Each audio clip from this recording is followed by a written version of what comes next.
So top 5 things I would like to see. First is number 5. This is one I really hope will take place in Deepwoken, and it's dungeons. Stuff like Castle Rock from Rogue Lineage, where it's really risky to go in but has high rewards. Castle Rock was a blast to run with a group of friends while trying to survive and get loot, but that was about it for Rogue. Crypt of Kings existed too, but that's as far as dungeons go. So in Deepwoken, I really wanted to see more dungeons with different challenges and rewards, like how when Key first came out in Rogue and there was the Driskini dungeon. Number 4 is oddly specific, but it is something I would really enjoy having. Instruments. Now, the reason I'd like this to be added is so that you can A, have fun, and B, make friends. When it's a permadeath game, you can't really trust anyone because of the fear of dying and losing all of your progress. But if some guy walks over to you playing a fiddle, then you wouldn't be as concerned and might actually join them.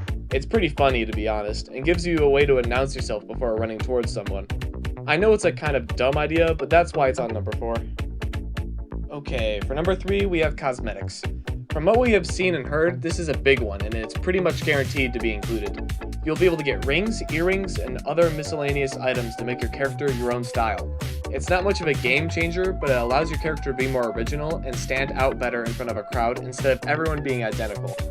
Rogue had dye packets, but it wasn't really enough to make yourself unique since you still wore the same armor and helmet as everybody else.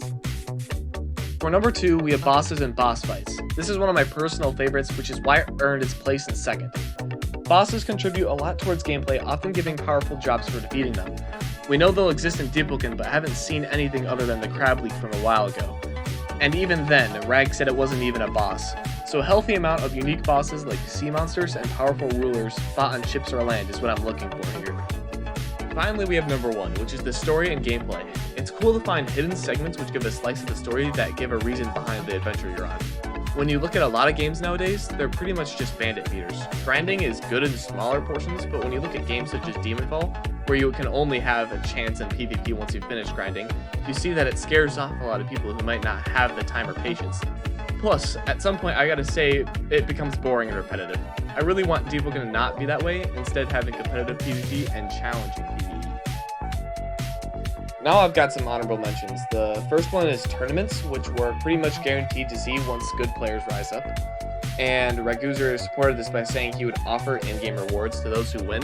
The other one is simply PvE combat tags. So if you were to leave the game or die to the environment, like dying from drowning or an enemy, then you're going to be punished less than if you were to have died to another player, just to make progressing a little easier and encourage exploring on your own.